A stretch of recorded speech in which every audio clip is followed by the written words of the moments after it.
ఇప్పుడు mega power star Ram Charan గురించి interesting facts తెలుసుకుందాం. రామ్ చరణ్ 27 మార్చ్ 1985లో జన్మించాడు.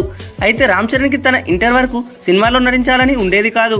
తను క్రికెటర్ అవుదామనుకున్నాడు. కానీ తన తండ్రి చిరంజీవి గారి కోరిక మేరకు సినిమాలోకి ఎంట్రీ ఇచ్చాడు. హృతిక్ రోషన్, కరీనా కపూర్, ప్రియాంక చోప్రా నేర్చుకుంటున్న యాక్టింగ్ స్కూల్లోనే రామ్ చరణ్ యాక్టింగ్ నేర్చుకున్నాడు. అయితే మీకు తెలుసా, రామ్ చరణ్ ఫస్ట్ మూవీని రాజమౌళితో తీయాలి అనుకున్నాడు చిరంజీవి.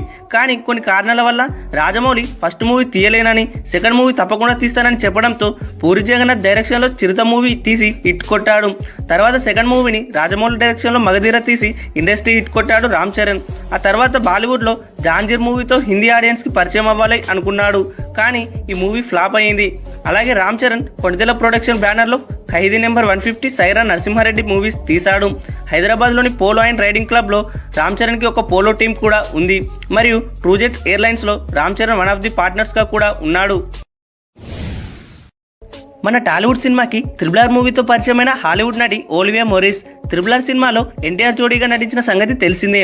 ఓలివియా మోరిస్ 29 జనవరి 1997లో లండన్ లో జన్మించింది. హాలీవుడ్ లో సినిమాలతో పాటు వెబ్ సిరీస్ లో నటించింది ఓలివియా. లండన్ లోని Royal Welsh music and drama కాలేజీలో గ్రాడ్యుయేషన్ కంప్లీట్ చేసింది. అయితే ఓలివియా యాక్టింగ్ తో పాటు పాటలు పాడడం, జిమ్నాస్టిక్స్, స్విమ్మింగ్, హార్స్ రైడింగ్ కూడా చేస్తుంది. వాస్తవానికి RRR మూవీలో ఎన్టీఆర్ కి జోడీగా ప్రముఖ హాలీవుడ్ నటి డైసీ ఎడ్గర్ జోన్స్ ని అనుకున్నారు. కానీ ఆవిడ వ్యక్తిగత కారణాలతో తప్పుకోవడంతో ఎన్టీఆర్ జోడీగా నటించే ఛాన్స్ ఓలివియాకి దక్కింది.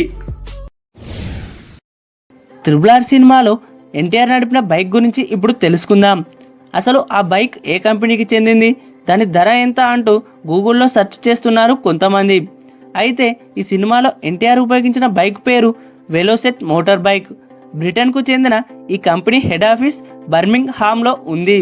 1920 నుంచి 1950 వరకు ఇంటర్నేషనల్ మోటార్ రేసింగ్ విభాగంలో అగ్రస్థానంలో ఉండేది ఈ బైక్.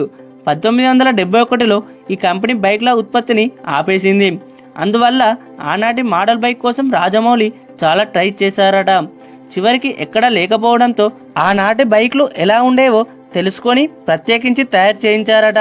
ఇలా ఆ బైక్ను డిజైన్ చేయించడానికి సుమారు 20 లక్షల వరకు ఖర్చు అయిందట.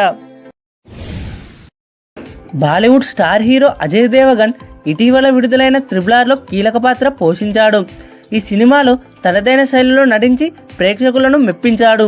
అయితే అజయ్ దేవగన్ మంచి నటుడే కాకుండా ట్రావెల్ లవర్ కూడా. అతని కుటుంబంతో ప్రయాణించడం అంటే చాలా ఇష్టమట. మరియు అజయ్ దేవగన్ గొప్ప శివభక్తుడు. ఎంత గొప్ప భక్తుడు అంటే అతని ఛాతిపై శివుడి పచ్చబొట్టు కూడా వేయించుకున్నాడు. అంతేకాకుండా ఆయన డైరెక్ట్ చేసిన శివాయ్ మూవీని శివుడికి అంకితం ఇచ్చాడు. అలాగే అద్భుతంగా వంటడంలోనూ అజయ్ దేవగన్ సిద్ధహస్తుడు. భారతీయ కాంటినెంటల్ డిషెస్ను సూపర్గా చేయగలడు.